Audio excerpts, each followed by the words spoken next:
Bismillahirrahmanirrahim. Assalamualaikum warahmatullahi wabarakatuh. Alhamdulillahi wa kafa wa salamun ala ibadihi alladhina astafa, amma ba'd. Monggo kita mulai majelis kita dengan bacaan Ummul Quran. Mudah-mudahan ditakdir oleh Allah menjadi majelis ilmu yang nafi'an, mubarakan fid dini wad dunya wal akhirah. Ala hadhihi niyyah wa ala kulli niyyatin salihah wa ala ma nawainah wa ala ma nawahu as-salafus salih. Thumma ila hadratin nabiyil mustafa Muhammadin sallallahu alaihi wasallam wa ila silsilati masyayikhina fi ta'limina ta'allumina khususan ila muassisi hadhihi al-muassasa hadha al-ma'had khasatan hadratu Syekh Hashim Asy'ari wa ila ikhwani Hashim wa sallallahu jami'an.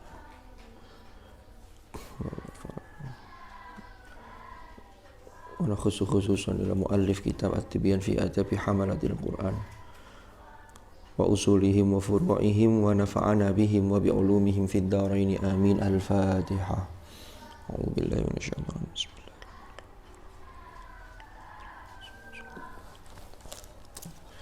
Bismillahirrahmanirrahim. Qala al-muallif rahimahullahu ta'ala wa nafa'ana bihi wa bi'ulumihi fid dharain amin. Faslun ya. Bismillahirrahmanirrahim. Faslun. Ai hadza faslun utawi iki iku fasal fi istihbabi talabil qiraati thayyibati min hasanis saut. Menjelaskan tentang dalam hal istihbab itu kesunahan atau anjuran istihbabi talabil qiraah, anjuran meminta kepada orang lain membaca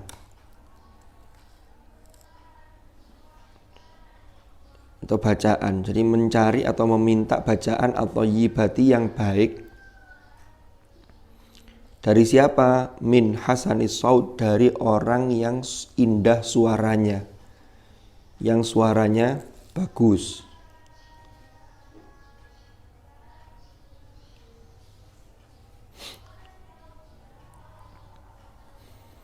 Termasuk kalau ada acara yang ditugasi untuk tilawah, untuk membaca Al-Quran, itu cari yang paling bagus. Jangan yang masih tidak bisa ngaji, baca kapok maju-maju, kasihan.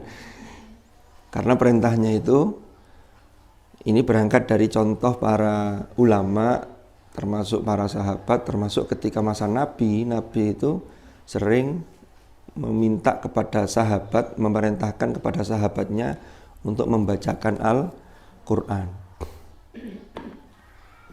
Nah, di perintah Nabi itu ya seperti Abu Musa al-Asy'ari, dulu kan pernah kita bahas ya. Abu Musa al-Asy'ari itu sampai Rasulullah pernah dawuh, engkau ini dianugerahi seruling-seruling Nabi Daud, karena suaranya merdu, suaranya enak. Sahabat itu kan macam-macam. Ada sahabat itu yang tidak dikenal sebagai al-qurra. Ya mungkin menghafal Quran, tapi boleh jadi tidak tahu apa tidak semuanya atau gimana ya. Tetapi Rasulullah itu memerintahkan ambillah Al-Quran itu, belajarlah Al-Quran kepada berapa? 4 sahabat atau siapa itu Rasulullah pernah dawuh itu. Itu yang paling terkenal. Di antaranya Abdullah ibnu Mas'ud, Ubay bin Ka'ab, lalu kemudian Salim. Salim itu maulanya Abi Hudzaifah. Maula itu ya Salim itu orang yang ikut di situ, itu ngajinya enak. Ada lagi satu lagi saya lupa. Lah, jadi yang diperintah itu, yang diutus kita untuk orang-orang sahabat ketika itu, ini loh, ini yang enak, ini belajar orang ke sana. Sementara sahabat-sahabat yang seperti sahabat Bilal itu kan aslinya orang Najasyi, Ethiopia ya, Negro. Lalu kemudian diangkat oleh Rasulullah sebagai muadzinnya Rasulullah. Nah ini Bilal ini memang suaranya enak untuk adzan, tetapi Bilal ini tidak termasuk para sahabat yang disebut dengan Al-Qurra. Yang Al-Qurra itu seperti Zaid bin Sabit, Ubay bin Ka'ab, Abdullah ibn Mas'ud, lalu kemudian siapa itu yang pernah disuruh oleh Rasulullah membaca? Saya lupa. Terus termasuk termasuk Ali bin Abi Thalib, Utsman ibnu Affan, itu termasuk orang-orang yang masuk kategori Qurra.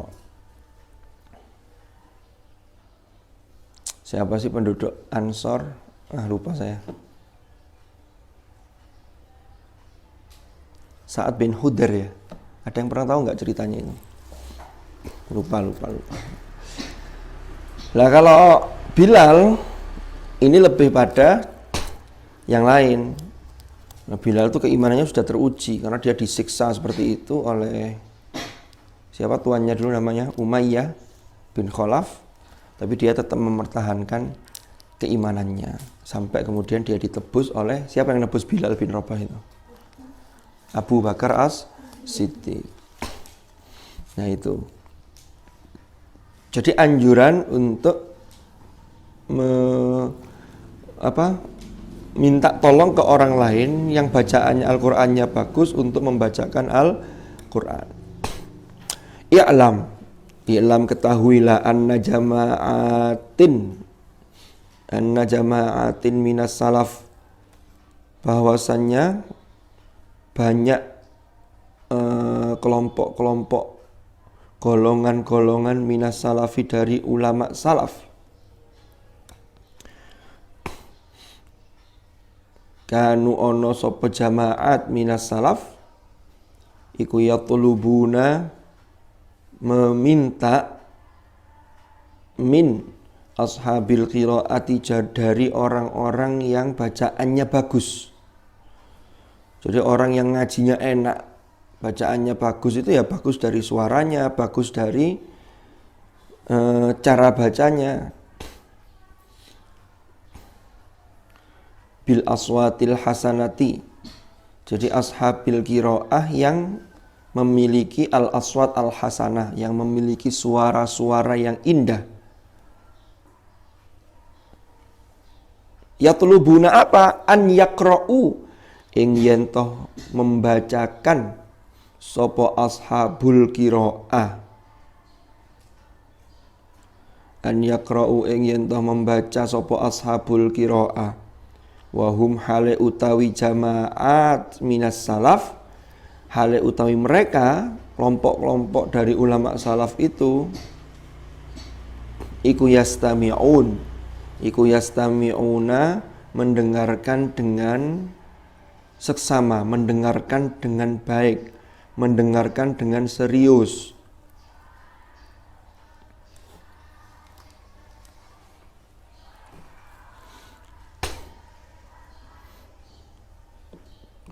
Dulu pernah saya jelaskan bedanya istama'a dengan sami'a.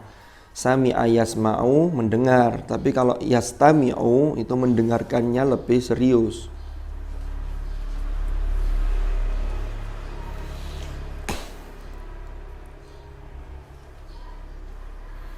Orang yang istimak terhadap Al-Quran, ketika Al-Quran dibaca, baik dibaca oleh dirinya sendiri, kalau dibaca dirinya sendiri ya mesti mendengarkan. Karena kalau kita baca sendiri nggak didengarkan, tapi kemudian sambil ngomongnya nggak bisa. Bisa tahu orang itu mengeluarkan 2 ucapan dalam satu waktu. Ngaji paling lek iseng ya paling batin, mulutnya ngaji, hatinya kemana-mana, itu bisa. Perintahnya adalah fastami'u wa idza quri'al qur'anu fastami'u lahu wa ansitu. Apa lanjutannya? La'allakum turhamun. Apabila Al-Qur'an itu dibaca, ya, maka fastami'u, dengarkan dengan serius terhadap Al-Qur'an itu. Wa ansitu lahu la'allakum turhamun. Wa hadza utawi hal ini iku muttafaqun disepakati, Wa hadza utawi hal ini iku muttafaqun disepakati ala istihbabihi ing atase disunnahkannya hal tersebut, ala istihbabihi ing atase dianjurkannya hadza yaitu hal tersebut.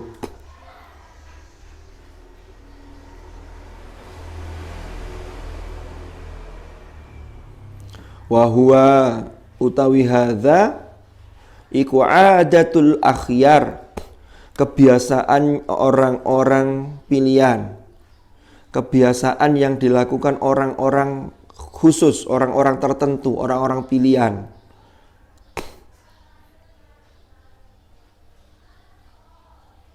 Wal muta'abbidina, dan orang-orang yang ahli ibadah.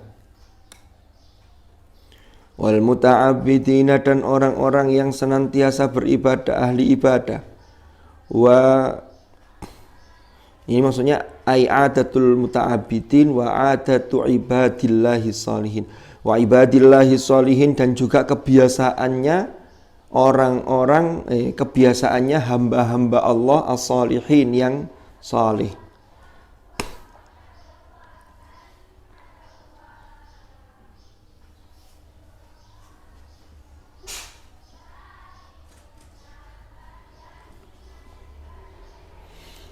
Wa huwa utawi hadza iku sunnatun, sunnah sabitatun kang tetep. Ini sunnah yang sabita, sunnah yang kokoh, yang kuat, yang tetap. Sunnah yang kuat, yang kokoh an Rasulillah sallallahu alaihi wasallam, dari Rasulullah sallallahu alaihi wasallam. Artinya Rasulullah juga mencontohkan hal itu.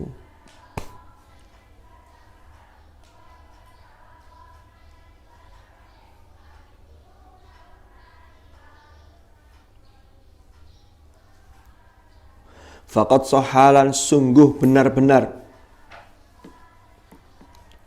Artinya soha itu ya benar-benar, termasuk riwayatnya itu benar, sahih, bisa dipertanggungjawabkan. Jadi riwayatnya itu benar, sahih.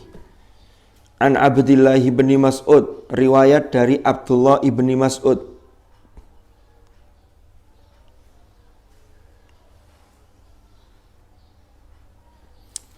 Abdullah ibn Mas'ud ini pernah diriwayatkan suatu ketika itu pengikut umat Islam masih sedikit di periode Mekah, entah tahun berapa kenabian. Kan kalau periode Mekah kan biasanya orang nyebutnya tahun berapa kenabian.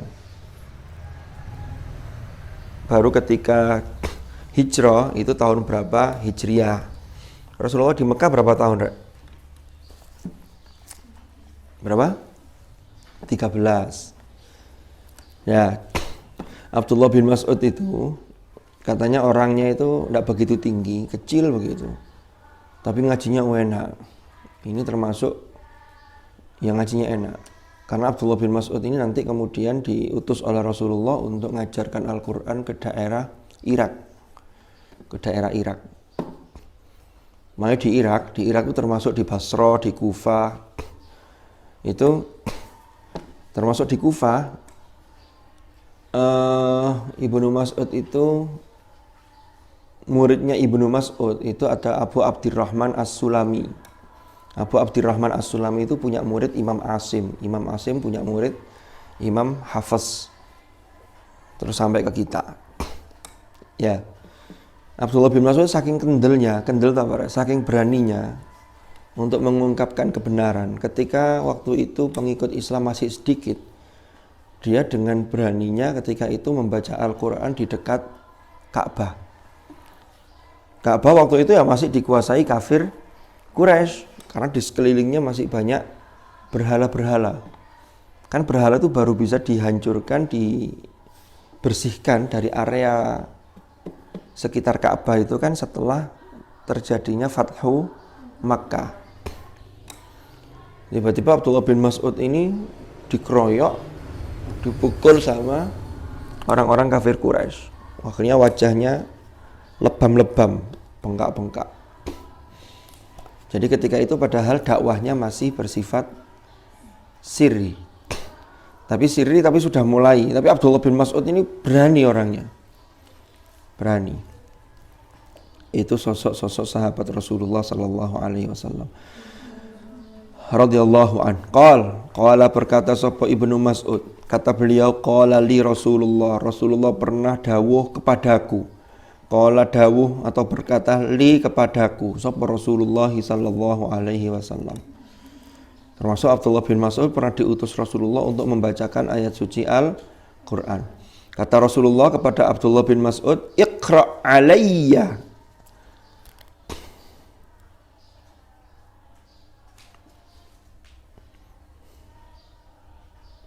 Iqra' alayya Al-Quran. Bacalah wahai Abdullah bin Mas'ud, alayya di hadapanku, atau bacakanlah Al-Quran kepadaku. Al-Qur'ana ing Al-Qur'an. Maksudnya adalah bacakanlah Al-Qur'an kepadaku. Bacakanlah Al-Qur'an di hadapanku.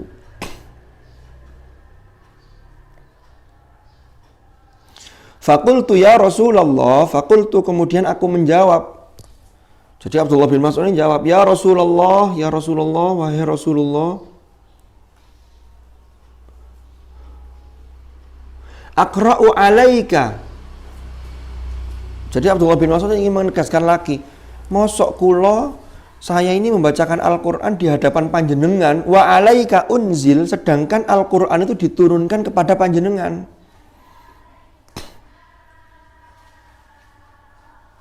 Ya Rasulullah, aqra'u alaika wa alaika unzil, wa alaika lan ing atase panjenengan ya Rasulullah unzila diturunkan apa Al-Quran.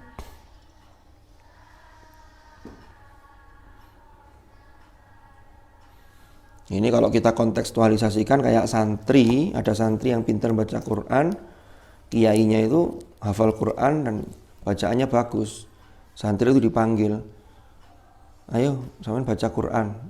Oh, jenengan saged mawon, jenengan bacaannya lebih bagus dari saya. Ya harus mau baca Quran di hadapan orang, termasuk ketika acara. Ya besok baca Quran ya ketika acara ini. Enggak ah, ada jenengan yang lebih enak, ya jangan begitu.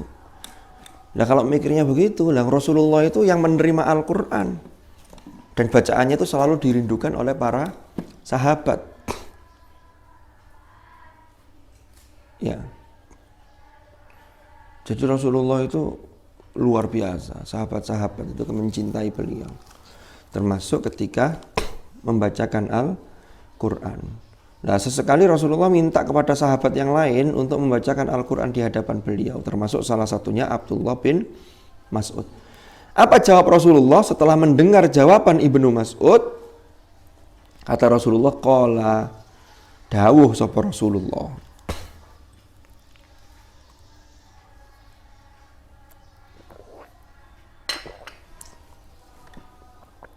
Ini sesungguhnya ingsun, ini sesungguhnya saya. Iku uhibbu senang sapa saya an asma'a ing yen toh mendengarkan sapa saya hu ing Al-Qur'an min ghairi dari selain aku, min ghairi dari selain aku. Wah, Rasulullah sudah dawuh begini tidak berani bantah Abdullah bin Mas'ud. Kata Rasulullah begini, ya memang Al-Qur'an diturunkan kepada saya. Yang membawa Al-Quran malaikat Jibril.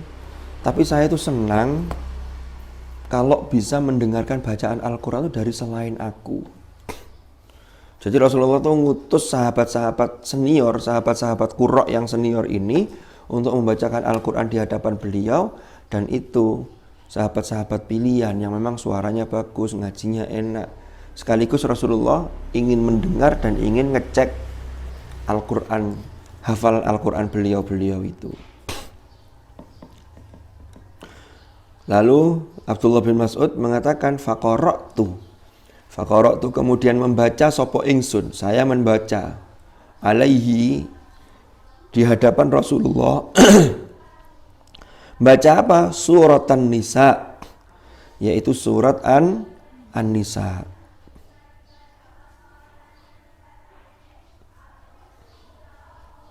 Hatta idza ji'tu, sampai ketika aku sampai. hatta sampai-sampai idza jitu ketika telah sampai sapa ingsun ila hadhil ayah kepada ayat ini. Jadi bacaan Abdullah bin Mas'ud itu sampai pada ayat fakaifa idza ji'na min kulli ummatin bi syahidin wa ji'na bika ala haula'i syahida. Ayat 41.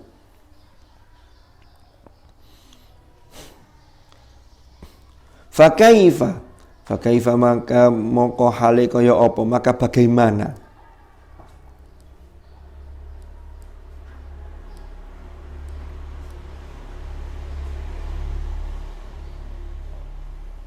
Idza ji'na apabila mendatangkan sapa kami min kulli ummatin saking seluruh umat, setiap umat bisyahidin kelawan syahid, kelawan saksi.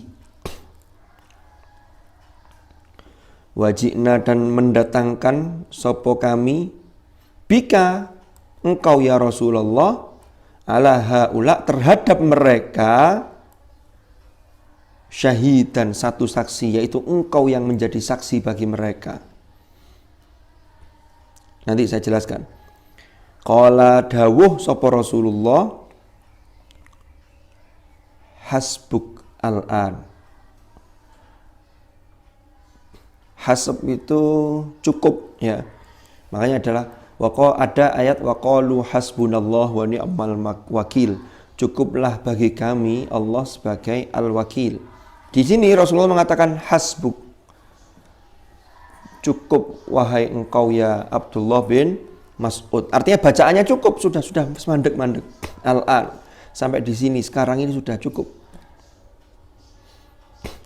Setelah Rasulullah dawuh hasbuk al-an ya Ibnu Mas'ud, lalu kemudian faltafattu iltafatta. Faltafattu ilaihi. Kemudian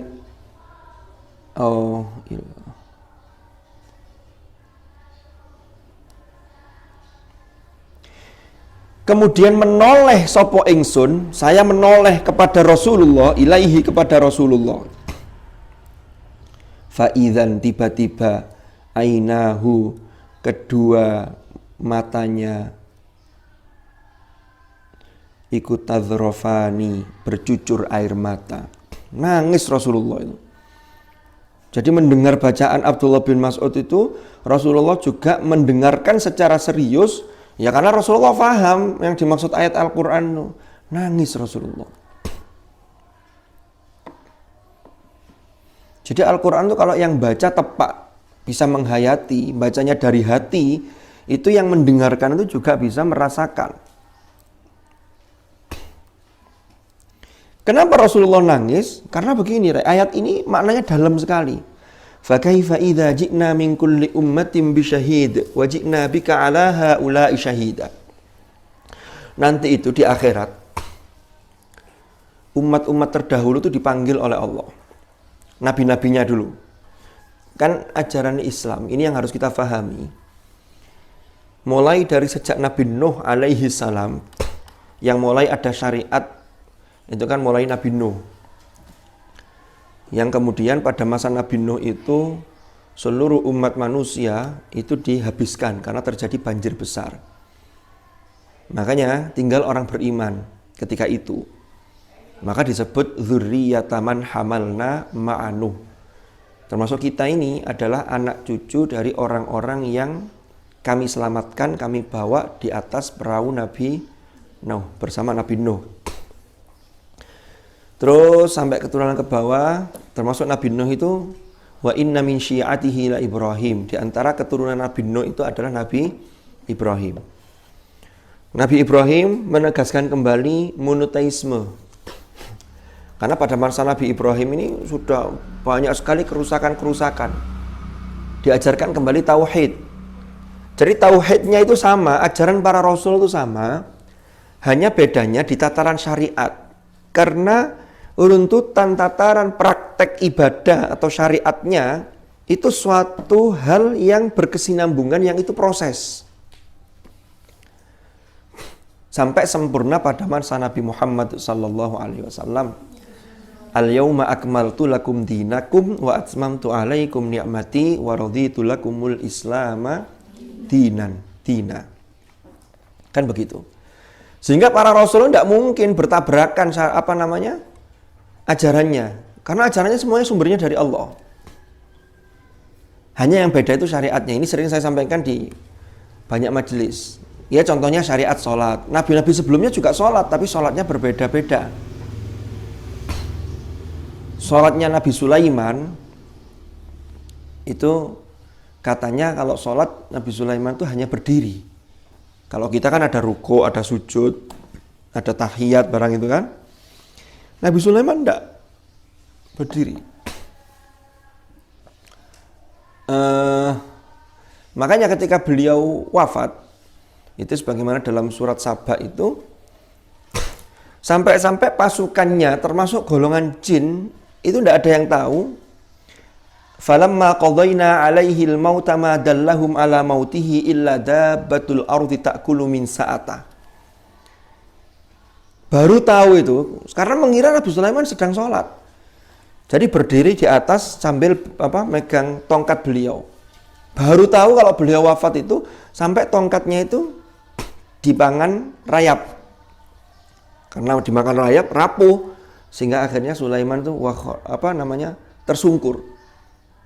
Baru disitulah pasukannya tahu termasuk dari golongan jin. Loh, Nabi Sulaiman ini kok sudah sudah wafat. Nabi Musa juga sholat. Wa aqimis sholata li dzikri, kan begitu dalam surat Thaha itu. Nabi Isa juga sholat. Apa kalau Nabi Isa? Wa ausani bis sholati waz zakati ma dumtu hayya.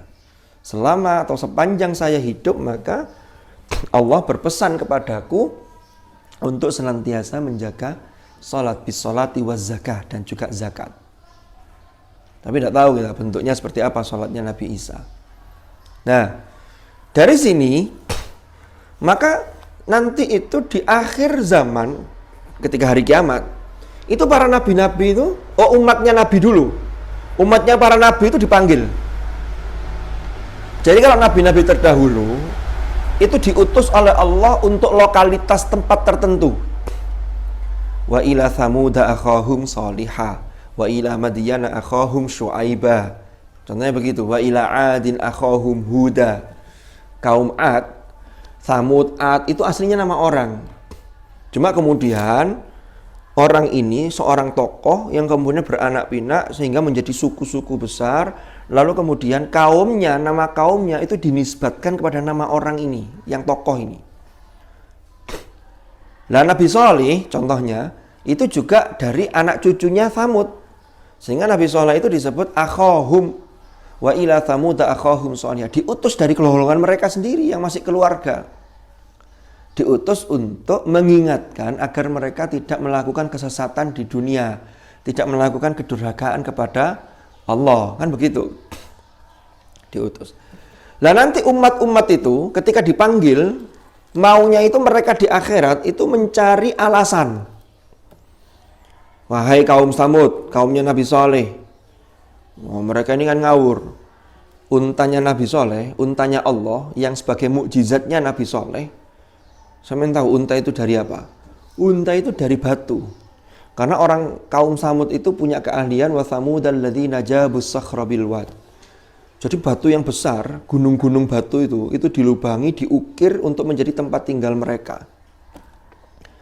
Karena mereka keahliannya di bidang itu, maka Nabi Shalih diutus, diberi mukjizat unta, tapi unta itu dari batu. Asalnya batu jadi unta, biar mereka percaya.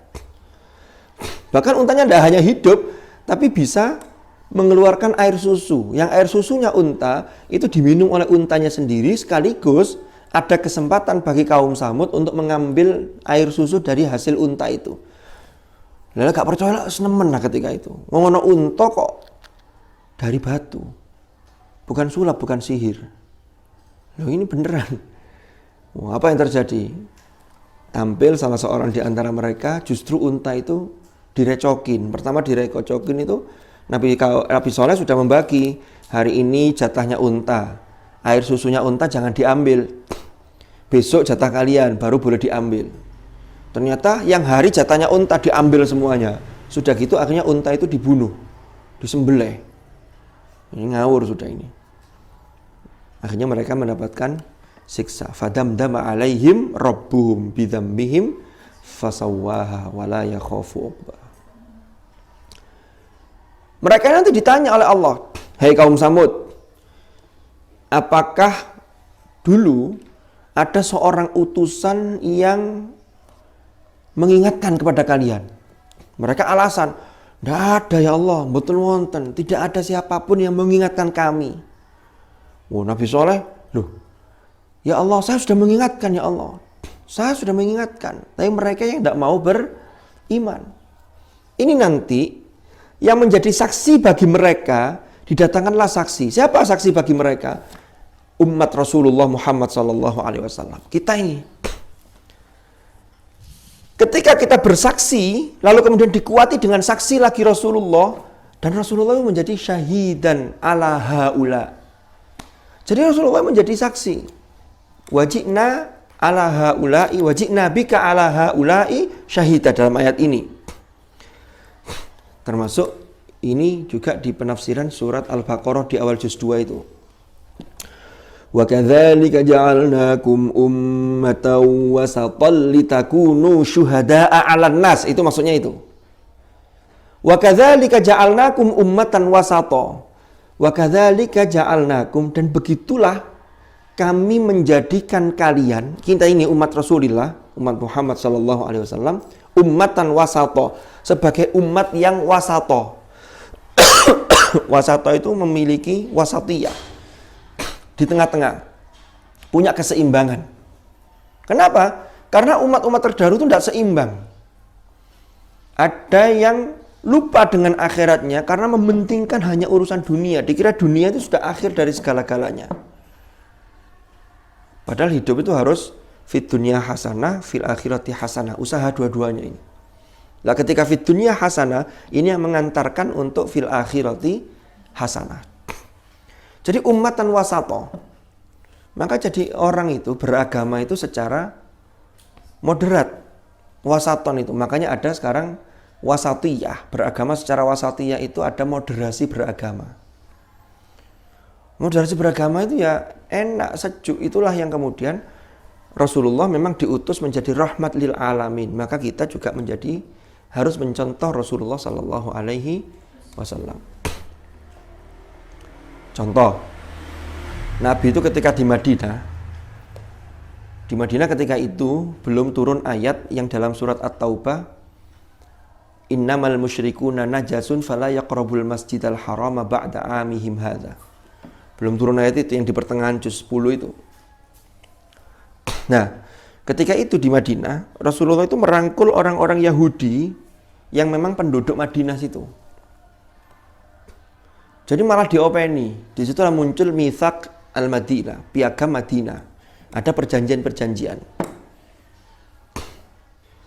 Jadi tetap, karena masih ada harapan mereka itu bisa diajak untuk memeluk agama Islam. Kalau tidak mau ya berharap anaknya.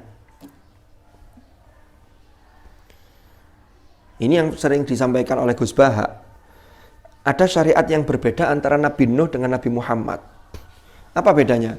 Kalau Nabi Nuh itu orang yang tidak beriman, semuanya Nabi Nuh itu memohon kepada Allah untuk mereka itu dihancurkan, dimusnahkan dari muka bumi. Kata Nabi Nuh yang diabadikan dalam surat Nuh di Al-Quran itu, la tadzar alal ardi minal kafirina dayyaro. Jangan biarkan ya Allah di muka bumi ini orang-orang kafir. Jangan biarkan mereka ini tetap hidup. Kenapa? Innaka intadzarhum, kalau panjenengan membiarkan mereka hidup di muka bumi ini, innaka intadzarhum, apa lanjutannya? Innaka intadzarhum, apa? Yudhillu ibadaka. Mereka ini tetap akan menyesatkan hamba-hambamu yang baik-baik itu. Wala yalidu illa fajiran kafara. Mereka tidak akan melahirkan generasi kecuali anak-anaknya nanti akan jadi orang yang fajir, ya, yang jahat, yang melakukan kriminal, juga kufur kepada Engkau ya Allah. Akhirnya dihancurkan semua. Kalau Nabi Muhammad itu beda. Doanya itu Allahumma hdi qaumi fa innahum la ya'lamun. Ya Allah, berilah hidayah kepada kaumku karena mereka ini sesungguhnya masih belum tahu jalan kebenaran. Sehingga akhirnya kalau tidak kena bapaknya, kenapa ke orang kafir tidak dihabisi? Kecuali dalam kondisi perang loh ya. Kalau perang itu sudah 1 lawan 1. Karena perang itu bukan kita yang menyerang duluan, tapi kita ini mempertahankan. Makanya ayatnya Al-Quran tentang izin perang itu kan udzina lilladzina yuqataluna bi annahum zulimu. Jadi diizinkan itu kalau kita ini diperangi dan dizalimi, baru mempertahankan diri. Termasuk Islam begitu. Nah, Rasulullah berdoa, siapa tahu termasuk dari musuh Rasulullah. Abu Lahab itu kan paman Rasulullah, tapi musuh Rasulullah tidak karu-karuan sampai dinas oleh Al-Quran Abu Lahab dan istrinya itu sepodotene. Ya, tabbat yada abi lahabi wa tab ya, jangan dilanjutkan lagi. Wa tabbat yada kak mari-mari nanti. Muter lu kak mari-mari wa tabbat yada abi lahabi. Nah, Abu Lahab punya anak Ikrimah. Ikrimah masuk Islam. Luar biasa. Al-Walid ibnil Mughirah punya anak namanya Khalid ibnil Walid. Al-Walidnya sampai mati tidak masuk Islam. Padahal Al-Walid itu musuhnya Rasulullah, memusuhi nemen Rasulullah. Sampai ayat Al-Quran itu menurut mufassir yang dalam surah Al-Muddathir itu Thumma nazar, itu ayat paling pendek itu. Thumma nazar, ya kan? Thumma abasa wa basar. Itu kan dimulai dari innahu fakkara wa qaddar. Fakutila kaifa qaddar thumma kutila kaifa qaddar thumma nazar. Itu adalah merujuk kembalinya itu masalah pada Al-Walid ibnil Mughirah. Orangnya kaya, kalau memusuhi Rasulullah itu tidak perhitungan sudah uang yang dikeluarkan, dana yang dikeluarkan itu. Punya status sosial yang tinggi. Dia pernah agak kesengsem dengan bacaan Al-Quran. Kemudian dia mikir, Al-Quran ini kok enak sekali didengar. Iya, sebenarnya sudah tahu dia, ini enak, ini bukan kalamnya orang biasa ini. Tapi karena dia gengsi sebagai termasuk pentolan tokohnya kaum Quraisy, dia gengsi kalau kemudian meninggalkan agama nenek moyang, mengikuti Muhammad yang anak baru kemarin lah katanya begitu, menurut mereka. Akhirnya dia tetap memegang dalam kesesatan itu. Jadi tetap anak-anaknya ini yang kemudian doanya ini siapa tahu dari anaknya, di dalam sulbi mereka itu ada cahaya keimanan yang akan memunculkan generasi-generasi anak-anak yang soleh.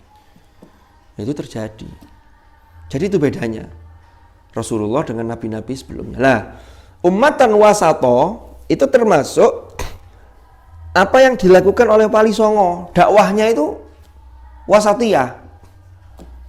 Mohon maaf, seumpama para Wali Songo ketika itu tidak wasatiyah, itu semua peninggalan agama-agama yang lain itu dihancurkan. Buktinya di Indonesia itu Prambanan, Borobudur masih tetap utuh.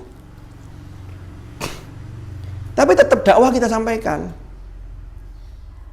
Nah, maka dari wasatiyah inilah Ahlus Sunnah wal Jamaah dalam konteks NU, ya, Hadratus Syekh Kiai Haji Hasyim Asy'ari itu sudah memberikan takaran bahwa beragama itu kita ini ada namanya tawassut. Tawassut itu apa? Moderat.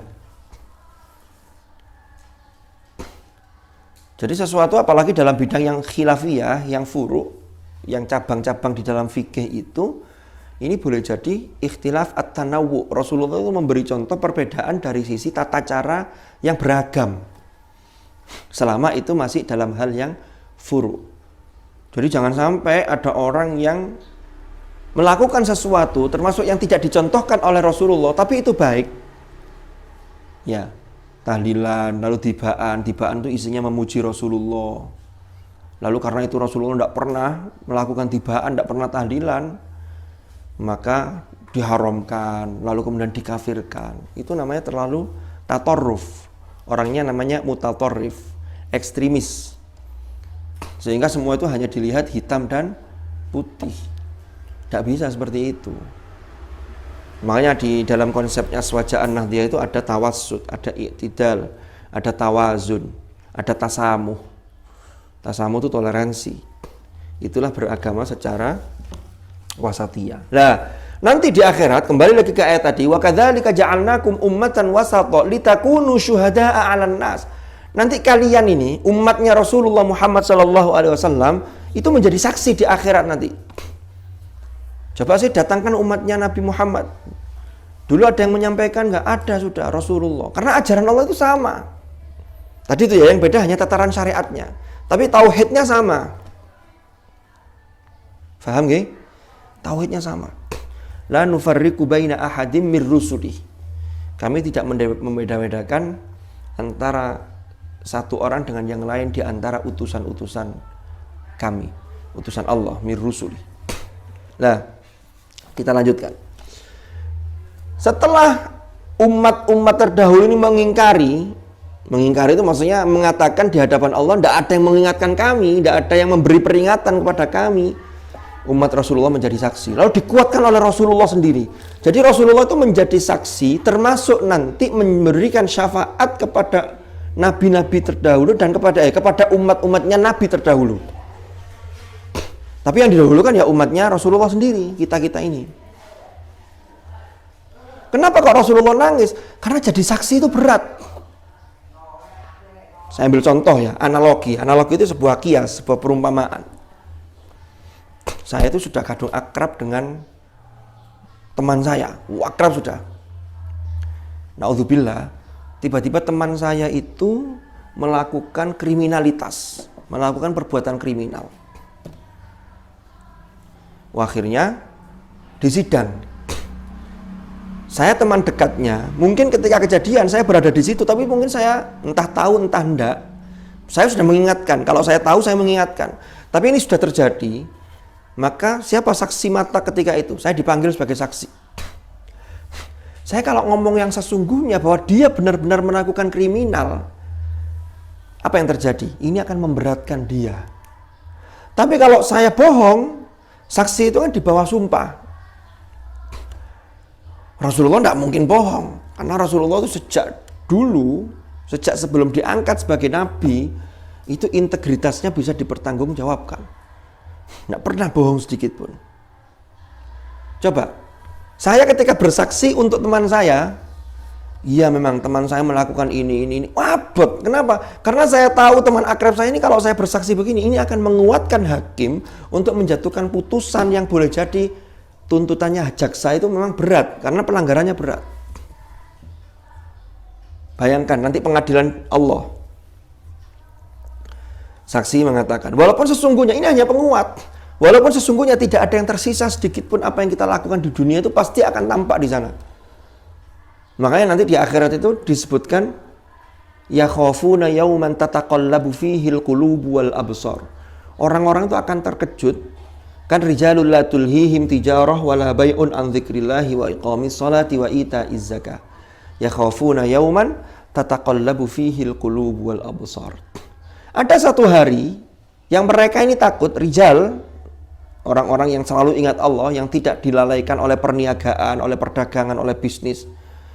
Nah nanti itu akan yakhafuna yauman, ada satu hari yang tataqallabu fihil qulub wal absar. Hati itu menjadi kaget dan gemetar. Bahkan ada perilaku maksiat yang boleh jadi kita sudah lupa, tapi nanti di akhirat ketika melihat kita lali, kaget loh, ya Allah aku bintang melakukan ini, ya Allah. Kan begitu. Mungkin ada orang yang melakukan kemaksiatan, kedurhakaan, tidak ada yang lihat kecuali yang tahu hanya dia. Aman, tidak ada yang tahu. Nanti diputar lagi di akhirat. Iqra kitabak. Kafa bi nafsikal yauma 'alaika hasiba. Kaget. Penglihatan dan hati itu kaget. Aku bintang ngono yo. Jangankan di akhirat, di dunia saja. Kalau ada orang melakukan kedurhakaan yang tidak ingin diketahui oleh orang lain, apalagi temannya, tiba-tiba temannya tahu, sampean wingi maring ini ya. Kaget deh. Enggak, alasan sih kadang-kadang. Enggak. Alah iya ono ngene-ngene. Enggak. jangan nuduh enggak. Padahal iya, tapi dia melemparkan argumen, enggak, jangan nuduh kamu. Tapi hatinya dia, ya Allah, hari kok ruyul aku ngakoni elek ini ya. Akhirnya nyari informasi. Siapa yang membocorkan rahasia? Awas. Loh, jadi awas. Padahal kan seharusnya kalau begitu itu harusnya introspeksi. Berarti ada aib kita yang dibuka oleh Allah, maka perbaiki.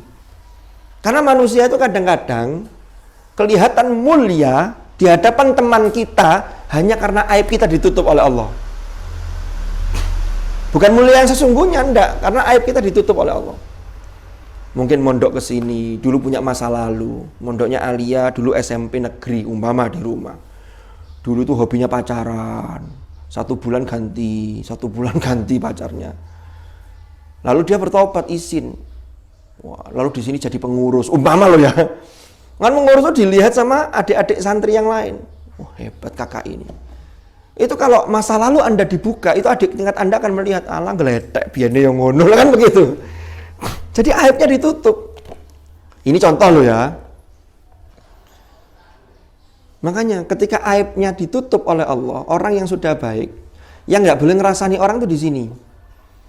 Jadi kalau ada orang yang sudah baik, tapi punya masa lalu yang nggak baik, berarti Allah sudah menutup aibnya orang ini. Sampean jangan membongkar aibnya orang ini. Itu yang tidak boleh. Ketika orang bongkar aibnya orang ini, suatu saat termasuk nanti di akhirat, aib sampean diudal-udal oleh Allah. Beda dengan begini kasusnya. Ada santri atau ada anak yang dia menceritakan dengan bangganya kemaksiatan yang dilakukan. Kalau sampean ngomongin tentang dia, wong dia saja tidak malu dengan maksiat yang dilakukan, maka Anda tidak masuk kategori ngomongin keburukan orang. Paham ya? Itu bedanya. Ono arek bangga, aku sekarang udah ganti lagi loh kak pacarku. Wow, ganti. Temannya bilang hati-hati loh kalau sama itu. Kenapa? Wah, pacarannya top. Karena kalau orang itu deket dengan anak yang begini harus kuat. Kuat itu artinya apa? Harus bisa mengarahkan. Karena kalau enggak justru akan terpengaruh. Asik lo pacaran. Oh iya tak. Gimana caranya? Diajari kan. Wah, begini. Cara nyari gebetan tuh begini. Ini contoh. Ya. Nah, Rasulullah itu jadi saksi. Apa jadi saksi itu? Apalagi saksi bagi umatnya sendiri. Rasulullah kan betapa cinta sama kita. Tapi kita yang tidak merasa kalau Rasulullah itu cinta banget sama kita. Buktinya apa? Rasulullah sebelum meninggal, itu yang diucapkan tuh ummati. Umatku. Ternyata berpisahnya ruh dari jasad itu sakit. Rasulullah mikir, nanti umatku ya apa? Nek sing fasek-fasek kelakuan ngene cek adoh terus ya apa nanti kalau meninggal? Sangune piye? Sampai Rasulullah juga berpesan as-shalah wa ma malakat aimanukum. Itu ketika Rasulullah mau wafat. Jagalah sholat kalian, sholat. Wa ma malakat aimanukum.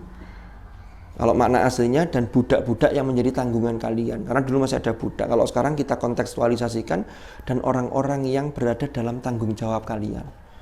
Kalau jadi kepala keluarga punya tanggung jawab istri dan anak. Ini harus juga dijaga. Karena perintahnya ku anfusakum wa ahlikum naro. Rasulullah cinta sekali sama kita umat. Jadi sampai mau wafat itu beliau tidak hanya ngeboti awake dhewe, tapi ngeboti umatnya. Nah kalau umatnya yang meninggal, ndak mikirnya hanya yang dipikir tuh, wah nanti harta warisan ini gimana ini kalau anak-anak nanti ribut. Makanya terus kadang-kadang ada orang mau meninggal manggil anaknya 2. Nah, ini tanah ini bagian kamu yang sini, ini yang sini bagian kamu. Tanah yang di belakang rumah ini jangan diambil ya. Ini tidak saya wariskan ke siapa-siapa. Anaknya tanya, "Loh kenapa Pak?" "Ya karena bukan dekku," katanya. Mesti ayo untuk dek kok diwaris enggak bisa. Ya karena bukan punya saya. Jadi begitu, Rek. Jadi saksi itu berat. Makanya Rasulullah ketika mendengar ayat ini, beliau mencucurkan air mata, nangis. melihat nanti kalau saya bersaksi bahwa dulu sudah pernah saya sampaikan kebenaran, mengapa umat saya kok masih melakukan ini. Kalau kemudian Rasulullah menjadi saksi, maka di situ apa yang terjadi? Ya akan membuat kita disiksa di neraka. Makanya Al-Quran itu, Al-Quran itu bisa menjadi hujjatun laka au hujjatun alaika. Kita kalau doa begini, waja'alhu lana hujjatan. Yang menarik itu waja'alhu lana. Jangan diganti alaina. Karena kalau alaina itu negatif. Berarti Al-Quran itu nanti di akhirat datang di hadapan kita. Naudzubillah. Kalau ala itu Al-Quran menjadi hujjah, menjadi saksi, argumentasi yang menjatuhkan kita. Sehingga nanti menjadi seseorang itu bisa di neraka. Tapi kalau hujjatun lana, Al-Quran datang tuh membela kita, menguatkan kita. Ini saksi yang menguntungkan. Sehingga bisa meringankan siksa kita, bahkan bisa menyelamatkan. Sehingga kita bisa masuk ke surga. Ini yang kita harapkan. Waja'alhu lana hujjatan. Caranya apa? Al-Quran menjadi hujjatun lana. Ya kita sesuai, kita berusaha sekuat tenaga. Tidak ada lain caranya kecuali usaha. Dan itu harus di-upgrade secara terus menerus. Tidak ada selesainya. Begitu, Rek. Ada pertanyaan sampai sini? Tidak ada. Sedikit lagi. Bismillahirrahmanirrahim. Wa rawa ad-Darimi wa ghairuhu. Imam ad-Darimi menceritakan, Imam ad-Darimi dan selain beliau itu menceritakan atau meriwayatkan bi'asanidihim, kelawan sanad-sanad mereka. Jadi Imam ad-Darimi ini meriwayatkan an Umar bin al-Khattabi, dari Umar ibn al-Khattab radhiyallahu anhu, annahu bahwasanya Umar, jadi Umarnya meniru Rasulullah. Umarnya juga meminta kana ono sapa Umar iku yakulu berkata li Abi Musa al-Asy'ari, kepada Abi Musa al-Asy'ari. Rasulullah kan pernah memerintahkan Abu Musa al-Asy'ari juga untuk membacakan Al-Quran. Umar meniru Rasulullah juga mengatakan kepada Abi Musa al-Asy'ari. Kata Umar gimana? Dzakirna Rabbana, ingatkanlah kami kepada Tuhan kami. Ingatkanlah kami kepada Tuhan kami. Caranya ya apa? Bacalah Al-Quran. Karena kalau yang baca ini menghayati betul isi kandungan Al-Quran, lalu yang didengarkan dengan serius, faham isi kandungannya, maka ini bisa mengingatkan seseorang kepada Allah Subhanahu wa ta'ala. Fayaqra'u, kemudian membaca sapa Abi Musa al-Asy'ari indahu, di hadapan Umar ibnil Khattab. Ada yang ketinggalan?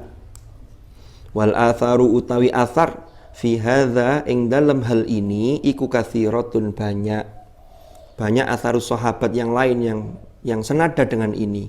Ma'rufatun, yang terkenal, yang diketahui. Ma'rufatun, yang telah diketahui. Ya Allah, waqad matalan, benar-benar mati, meninggal.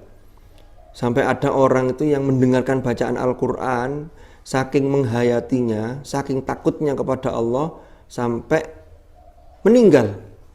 Waqad mata sopo jama'atun minas solihin, banyak kelompok dari orang-orang solih. Sebab apa? Bisa babi qiraatin, disebabkan bacaan Al-Quran. Bisa babi qiraatiman. Bisa babi qiraatiman, dengan sebab bacaan seseorang. Sa'alu, yang meminta sopo mereka, jama'atun minas solihin, hu ing man, al-qiraata, ing bacaan Al-Quran.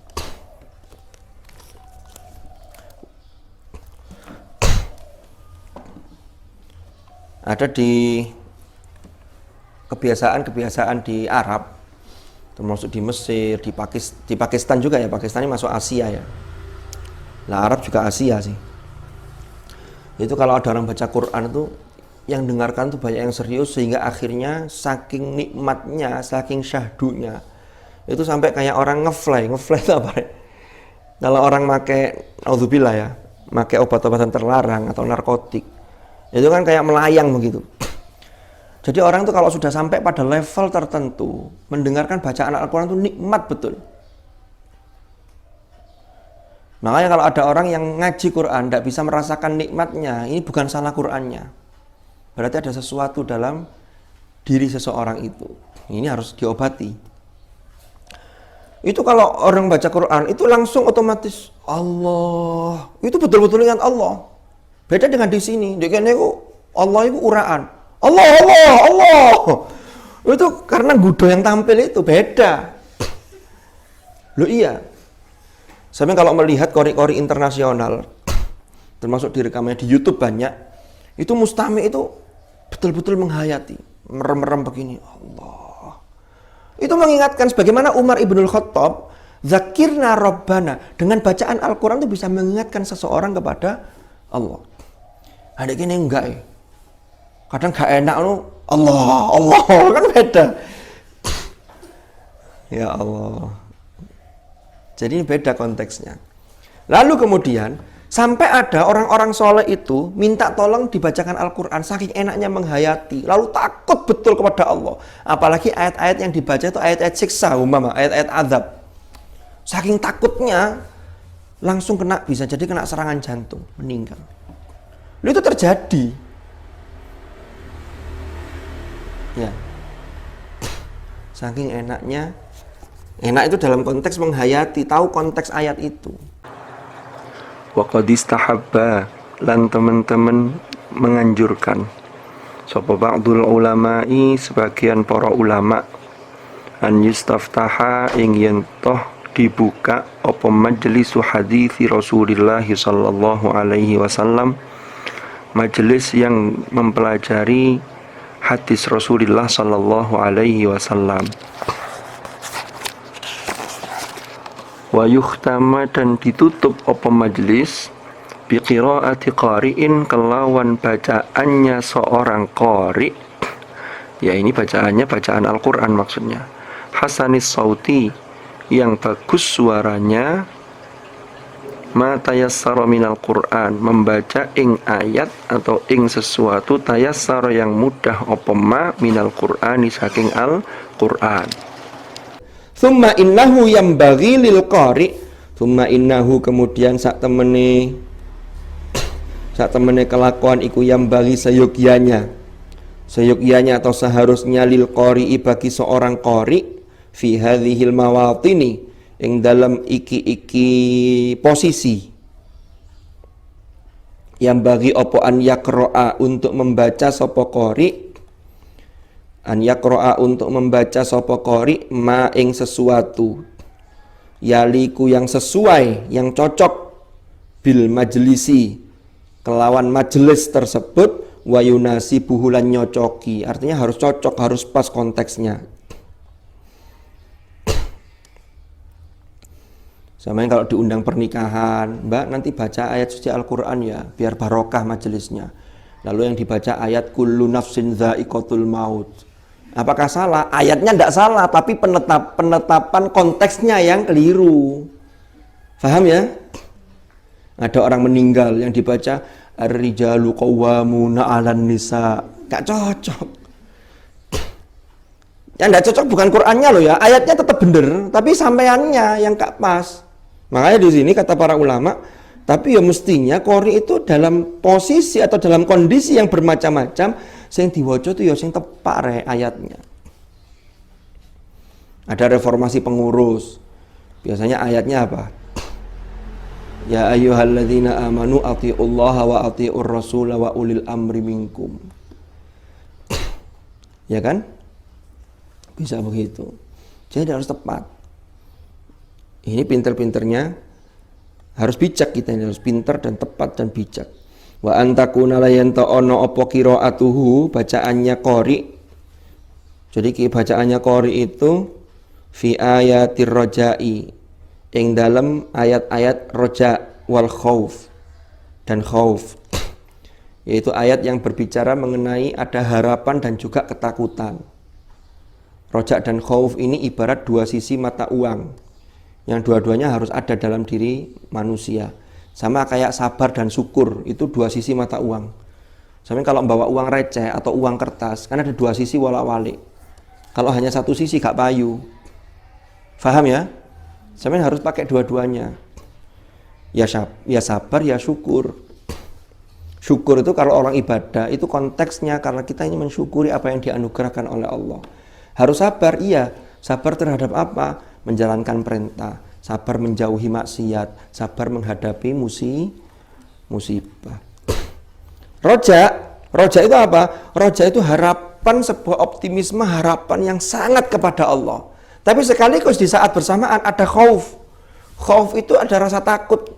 Jangan-jangan yang saya lakukan ini kurang tepat.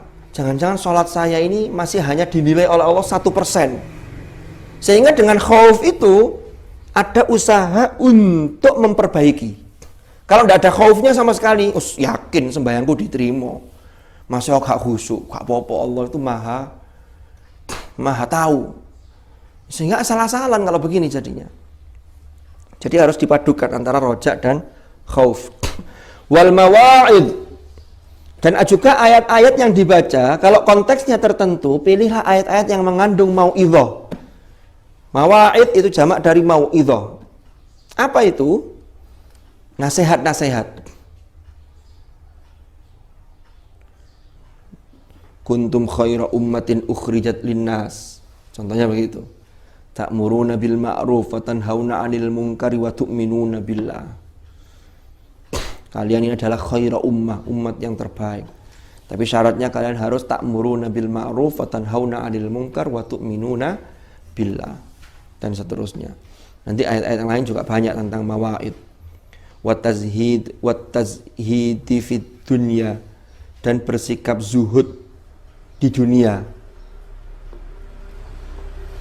Zuhud di dunia itu bukan berarti tidak mau harta, tidak mau dunia sama sekali, tapi paham bahwa dunia itu dia tidak ngejar, tapi dunia itu kenapa harus diusahakan? Karena dunia itu sebagai bekal akhirat. Dia bekerja, tapi nanti hasilnya ditasarrufkan untuk hal-hal yang diridhoi oleh Allah. Untuk mencukupi kebutuhan anak dan istrinya. Lalu kalau ada kelebihan ditasarrufkan untuk orang-orang yang membutuhkan. Sehingga dunia itu betul-betul bekal untuk akhirat. Jadi jangan digambarkan zuhud itu seperti tasawuf zaman dulu. Sudahlah, saya tidak mau dunia sama sekali. Hanya itu ibadah tok. Yang penting adalah zuhud terhadap dunia itu adalah an la tamlika syai'an wa la yamlikuka syai'un. Apa itu, Rek? Kalian ini merasa tidak memiliki sesuatu dan tidak dimiliki oleh sesuatu. Gampang, Lek, bikin contoh. Kalau dunia itu masih ada di hati kita, maka sesuatu yang sifatnya duniawi itu sakitnya itu lama di sini, itu berarti kita masih apa ya? Masih terpengaruh. Punya HP baru atau HP bagus. Tiba-tiba temannya tidak sengaja HP-nya itu diberatkan. Beratnya HP kok menjadikan beratnya hati sampean. Ini berarti masih belum total. Berarti dunia ini cek ganggu. Apalagi pas sholat, ya Allah, mangkel kok ambek arek iku mang. HP ku dirusakno diberatno. Wis gak eling apa eling HP ini tok. Ini bahaya ini. Ya itu harus dilatih. Wa targhib fil akhirah. Targhib ini punya harapan, punya optimis sekaligus apa ya? Harapannya ini kuat untuk visi akhirat. Maka ada kitab At-Tarhib wa Targhib. Kalau ayat Al-Qur'annya raghaban wa rahaba. Raghaban at-targhib fil akhirah. Raghiba fi itu berarti mencintai akhirat. Nah, orang mencintai akhirat itu sekali lagi jangan lalu kemudian dunia ditinggal. Pokoknya saya hanya ibadah tok. Karena semua ini akan mengarah ke akhirat. Wa ta'ahhubilaha. Wa ta'ahhub ta'ahaba itu bersiap-siap. atau mempersiapkan diri laha bagi akhirat. Karena tadi itu. Jadi gini loh, Rek. Kita ini diperintah untuk visi akhirat, tapi harus mencintai dunia. Tapi mencintai dunia tidak hanya berhenti untuk dunia. Kenapa? Karena dunia ini kesempatan kita untuk menanam amal, ladang amal untuk akhirat. Paham ya? Amalnya harus banyak. Kenapa? Karena amal ini bisa mendownload rahmat Allah. Ketika rahmat Allah turun, inilah nanti di surga Anda akan mendapatkan fasilitas. Masuk surga, di akhirat mendapatkan fasilitas. Jadi masuk surga, fasilitas di sana bukan karena amal kita. Karena kalau amal kita tidak nutut. Saya kemarin ngisi tadi malam di Utara 2 itu. Saya bilang, kan peringatannya Muharram.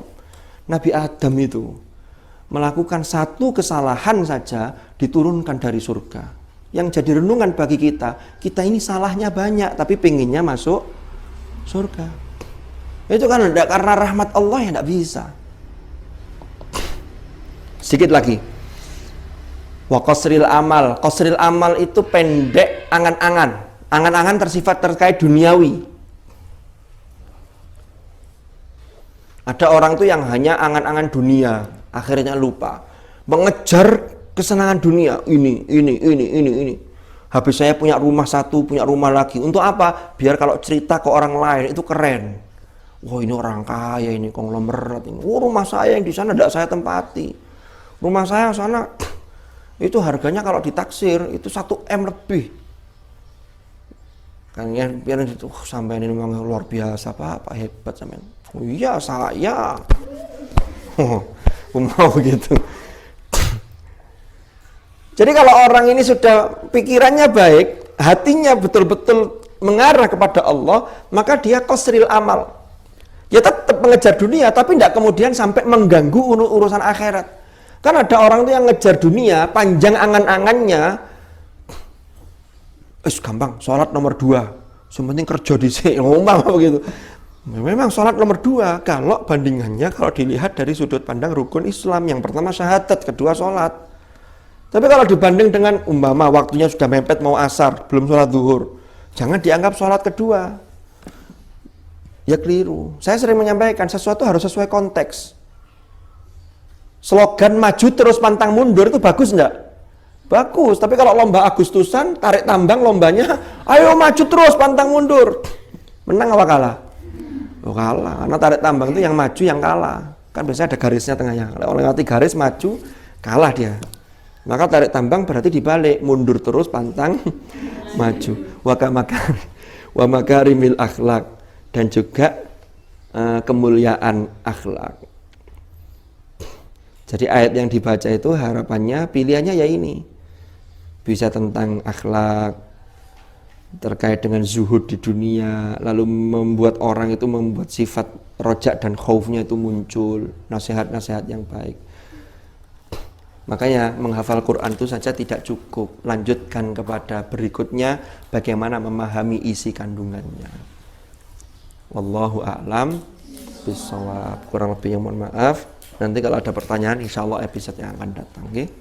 Kalau ada pertanyaan-pertanyaan. Al-Fatihah. Bismillahirrahmanirrahim. Alhamdulillahirabbil alamin. Allahumma shalli wa sallim ala sayyidina Muhammad. Allahumma ma'al Qur'an ij'alna min ahlil Qur'an alladhina hum ahluka wa khassatuka waj'alna wa iyyahum minal ladzina istafaita min ibadika alladzina warithu kitabaka wa sabaqu bil khairati bi idnik bi rahmatika ya arhamar rahimin.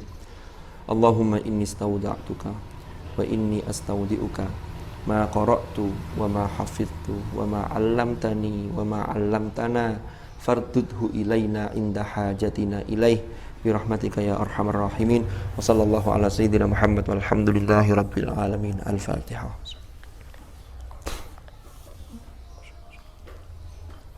Allahumma arhamna bil Qur'an waj'alhu lana imaman wa nuran wa hudan wa rahmah.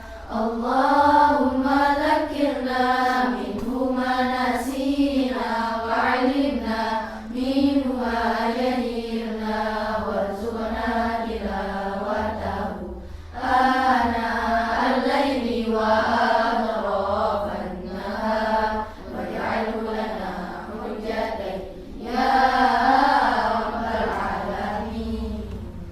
Subhanakallahumma bihamdik asyhadu an la ilaha illa anta astaghfiruka wa atubu ilaik. Hadanallahu wa iyyakum ajma'in. Al-afwa minkum. Wassalamu alaikum warahmatullahi wabarakatuh.